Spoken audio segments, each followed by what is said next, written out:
Hello and welcome to my channel. My name is Dr. Kate Boyd. I'm professor of piano at Butler University, and this here is my teaching studio. If you're new here, welcome for the first time. If you're returning, thank you for joining me again. In the month of December, I'm practicing through the Beethoven sonatas for violin and piano, and every day I'm looking at a different movement with you.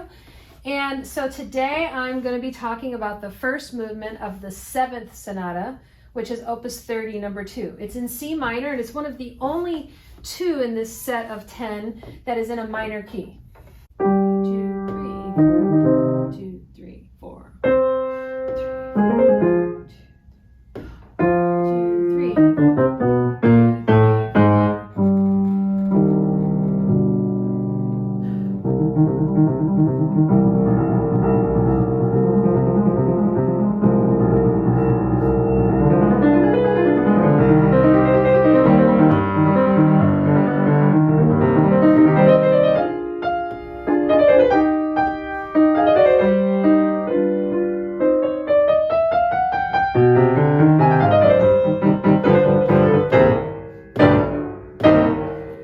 So the first thing that happened was in measure 23, I missed a chord. I have a jump. I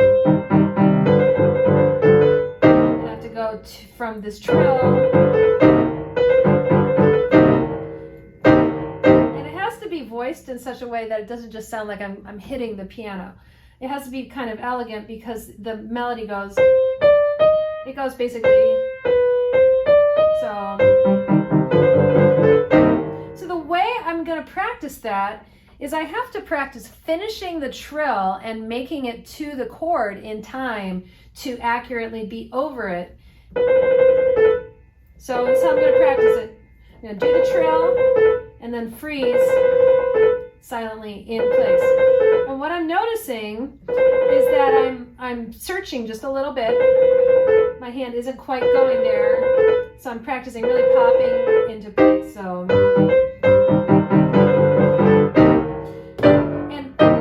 Trick there is that there is going to be a microscopic little gap that's not really going to be audible between the trill. It'll be like a little, but it's fast enough that it won't really be noticeable. So let me put that back into context. I'm starting in measure 20. Whoops.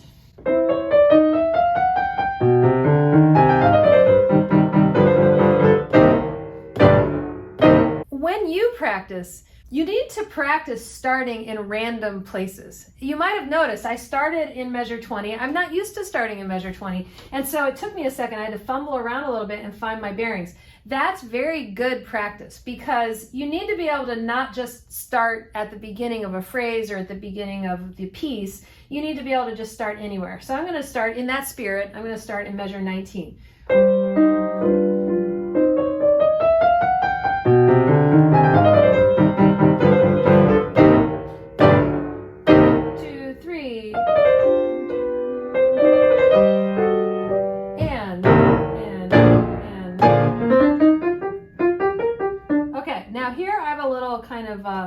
Counter melody, which means basically it's melodic, but it's not the main melody. The violin is going like this. 2, 3. Sorry. 2,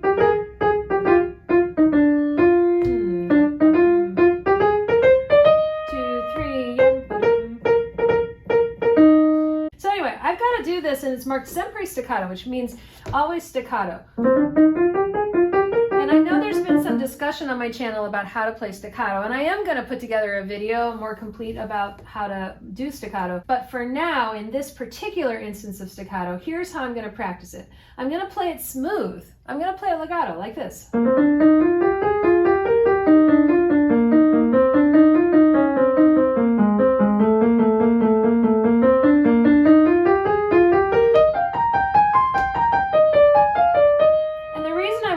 Is to make sure that I have good fingering and I'm not relying on something weird like doing like 2-2 or 3-3. Nice continuous finger.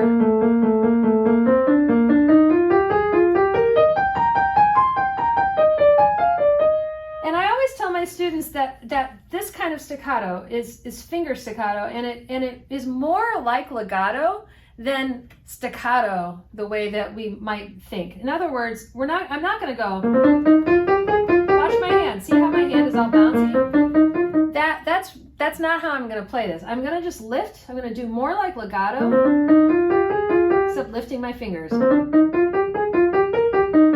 See, all I'm doing, I'm still moving my arm, still doing the same fingering, but I'm lifting my fingers.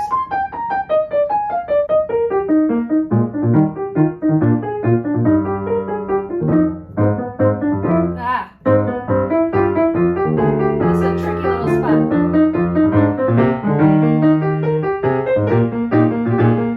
And part of what makes it tricky is all the staccato. So I'm going to do this exact same thing. I'm going to play this legato.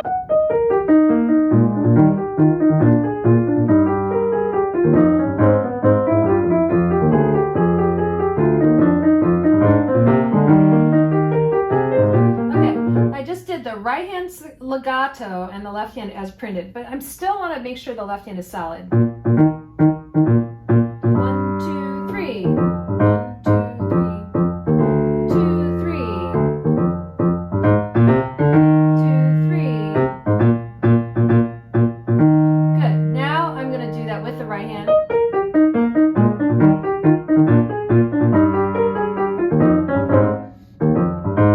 There's my little spot. So this is your take home, right? The takeaway is that I practiced, and then when I messed up, I'm focusing right in on that spot. So that is literally, right? So what's hard about that? I think it's the dotted rhythm and my fingering, right? So remember to lean right there. Feels better.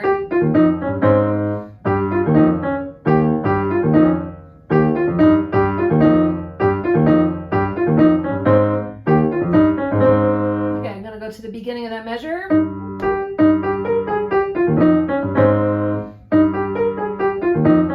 Yeah. There, I feel like I fixed it. Let's see.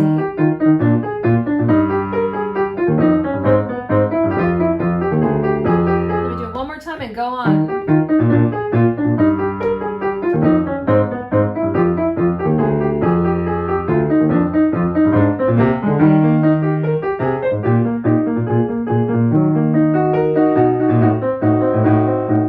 Okay, I'm gonna put it all in context now from measure 28. 2, 3, 4, 1, 2, 3, 4, 1, 2, 3, 4.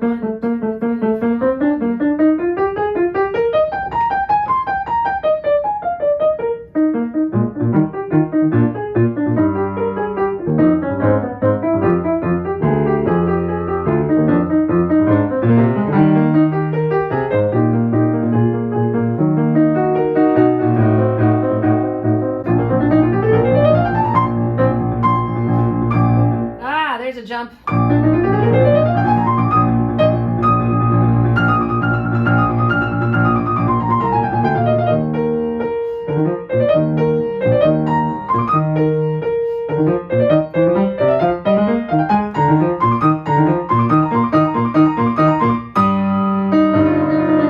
Okay, that is kind of tricky. I kind of got it. And the reason that this is hard, I'm in measure 54, if you're following along at home. The reason this is hard for me is because I'm constantly changing hand positions. I have one hand position here, next hand position, third hand position, fourth hand position, which breaks the pattern, by the way. So I have 4 hand positions in each hand. So it's here,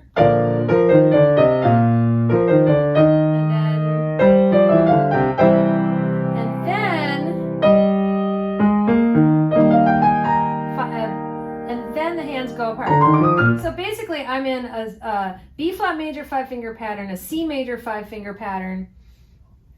Those of you who are practicing 5-finger patterns and methods books, you never thought that this would actually be applicable, but it is. So it's a B flat 5-finger pattern, a C major 5-finger pattern, an E flat 5-finger pattern, and then another B flat. Okay, so what I'm going to do is I'm going to move swiftly. B flat, C, B flat, B flat. One more time. flat, C, E flat, B flat. Now I'm going to try playing it, see what happens. Yeah, that actually kind of helps, although I'm not playing them in this order. It's different order, obviously.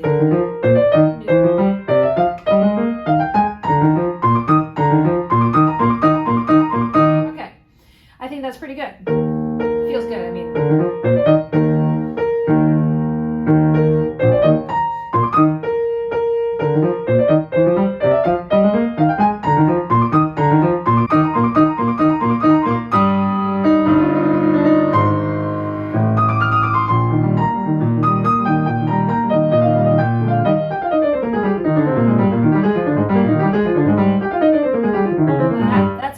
Spot, because what I'm doing, and so this is another takeaway for you, this is about redistribution.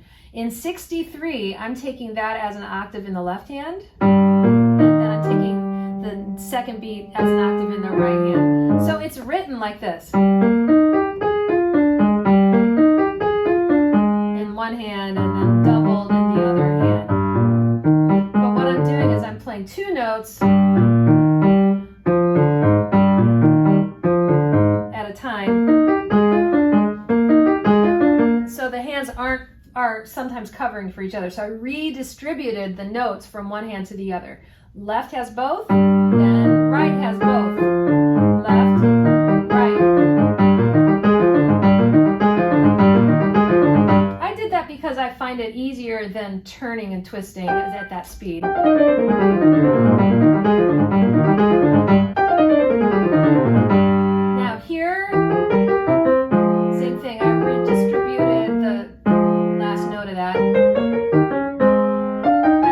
Redistributed that was because I want to move my right hand. I need to move.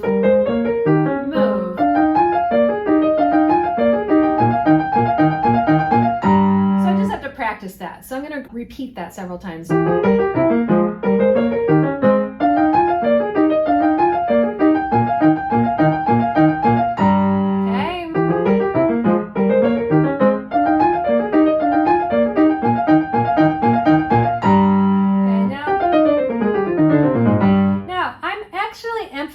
The beats a little bit for myself.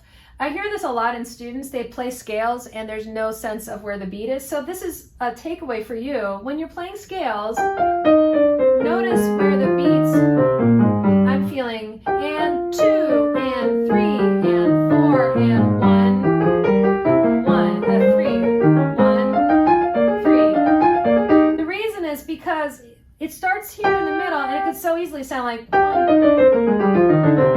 Right? We need to always be clear of where we are in the measure. So you hear that. 2, 3, 4, 1.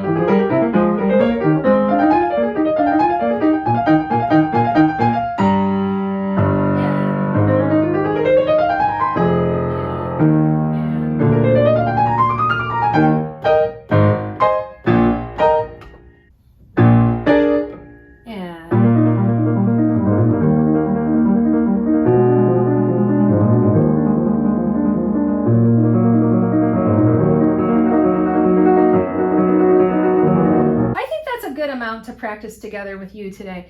A couple of the takeaways that I talked about were redistribution in hands. And so what that means is it is not a rule that if a composer writes notes that look like they're in one hand or the other, that you must do it that way. If you find a way that's more comfortable where you can play a note in the opposite hand, then go for it. There's no rule that you can't do that. And that's called redistributing the notes.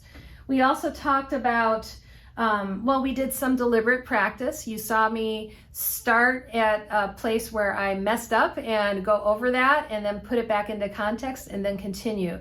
So that is a legitimate way to practice. You start working on your piece, you go until you make a mistake or do something that you want to change, but then you hone right in on that. Start right on that spot and do it enough times that you really feel like you've made it more secure. Then go back, put it into context, then go back further and play the whole passage and continue. We talked about that. We talked a little bit about staccato as coming from the finger and not bouncing with the whole arm, especially in piano. And how to practice that is practice at legato first and then just practice lifting the fingers.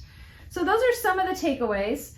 And now I'm to the point in the video where I give you a little update on the day. It's been kind of a busy day. I had quite a lot of teaching, and we had our final studio class of the semester because this is the last week of classes. We had this wonderful studio class. Everybody played in preparations for juries, which are going to be on Saturday this week. And then at the end, they were all clustered around the piano practicing double glissandi. They told me that the reason they can't do it on this piano is this piano has a stiffer action, so I don't know. Either way, one person was demonstrating and then they were all trying it. I was trying it and I found it difficult. And so one of them said to me, well, maybe you should try wrist circles. And then everybody started laughing. So I think I've been talking quite a lot about wrist circles to my own students as well, not just to you. I thought that would be kind of a good way to end today's video because I talk about wrist circles all the time apparently, enough that it's an inside joke among my students.